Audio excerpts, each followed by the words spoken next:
weaker Q2, is that the expectation and the base case that we should form for the market as well? That's something we'll discuss with Rakshit Ranjan of Marcellus Investment Managers joining us on the show right now.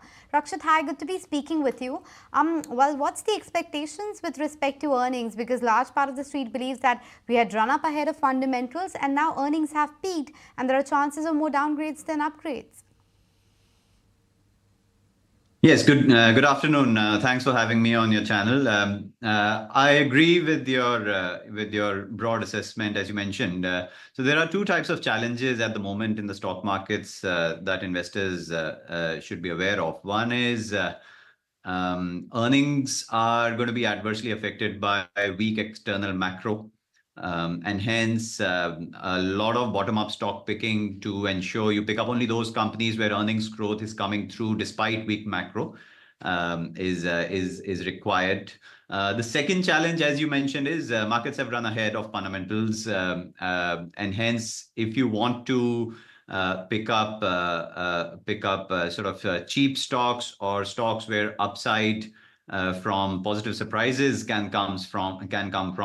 The names again require a lot of bottom-up picking rather than any top-down or broader sectoral calls. So that's where I think we are also at Marcellus orienting our portfolios towards.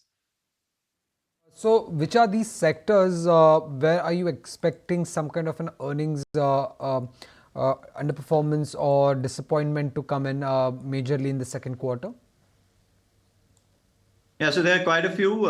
So, for instance, I'll give you some examples. So we've got a retailer trend in our portfolio where it's a stock-specific reason to expect healthy earnings growth, but otherwise, in the entire retail industry, consumption or B2C purchases are under stress. There's no clear sign of pickup after let's say the April and May lull created by elections, heat waves, etc. It's not that in the last 2 months, as we approach the festivities, there's a massive run up. There has been some run up in some cases, but it's more festive related rather than overall macro recovery. So that's one example. I would say if you look at manufacturing, then we've got Tube Investments as a large allocation in our portfolio where we expect their capital allocation decisions to bring about company-specific sort of earnings growth momentum. But otherwise they could be. I mean, when you look at the rate at which private capex hasn't yet meaningfully picked up as much as it should have.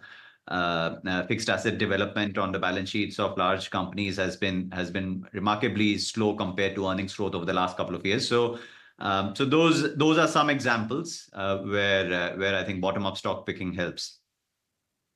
Up stocks picking is something that you can do in those sectors, but just wanted a better sense from you regarding a couple of these other spaces, especially auto, for instance, wherein we are getting mixed views. A part of the street believes that there is higher inventory and those issues, while the other part believes that this is one of the biggest transitions that we have seen in the industry. I know that Marcellus, you guys have stayed away from autos for a long time and perhaps missed that rally as well. But if this decline does extend, would you be a buyer? Yes. So we have a few stocks on our radar, some of them in our portfolios as well. So we build positions in Escorts, for instance, which is not the typical four-wheeler auto or two-wheeler auto company. It's a tractor business, but we expect to see Kubota's contribution towards exports, towards product development. A little bit of maybe positive catalyst from a good monsoon season, etc. So those are the reasons for picking up Escorts Kubota in our portfolio rather than a massive upswing in the entire auto cycle, four-wheeler, two-wheeler, etc. So that's a slight different kind of an auto pick. We've also got Aisha in our portfolio, where again we see over a longer term a massive shift from economy bikes to more premium. There has been higher competitive intensity here, which is a risk, but Aisha, we believe, has enough in the offing to overcome those. But having said that, you're right. In auto, there are significant risks as well to the opportunity that you mentioned. For a consumer, there's massive opportunity from shift towards electric vehicle, hydrogen, this, that, or the other, different types of substitutes to the kind of engine. And there are regulatory changes as well coming up in various spaces. So all of these changes for a consumer, they're good, but from a manufacturer's standpoint, they increase the requirements of R&D expenditure, capex, even opex in many cases, and hence not every company will be able to capitalize on the opportunity of the massive transition that you highlighted in your question. From one fuel technology to another fuel technology, or various other regulatory and technological changes that the auto industry is underway. So again, quite interestingly here again, I think you need to pick up winners when the entire industry is under the pump from regulatory and technological changes. They might be one or two winners in the broader adversities faced by the sector. Yeah, but just that just gets me to the next question. What's the view on some of these battery names? Exide, Amara, they have done very well this year. Should someone look at buying now, or just stay away because they've run up?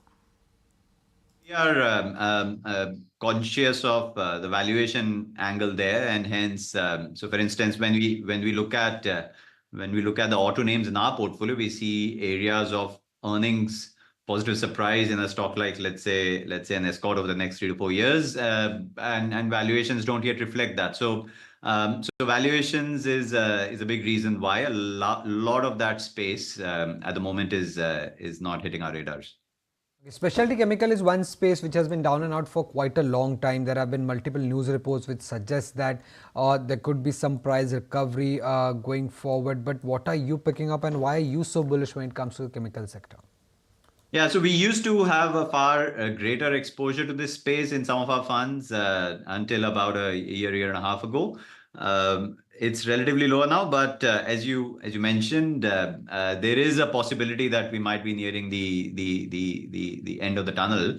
And if that is the case, then we'll certainly be on the lookout for increases. But yes, there are some initial signs of headwinds moderating and tailwinds appearing on the horizon for some of those stocks. Those specialty chemicals for whom are you seeing these headwinds coming off a bit? So there are some companies in our small and mid cap portfolios where supply side issues are much less worrisome now, as we see, compared to where about 6 months ago they used to exist. These are more B2B. These are more export-oriented chemical companies. Okay, fair enough. We'll track all of that. Thanks so much, Rakshit, for making time and speaking with us today. There comes a time when your heart calls for you to arise. Plant your feet solid into the ground. Decide your own limits, and then break right through them. Become something more. It's my time to rise.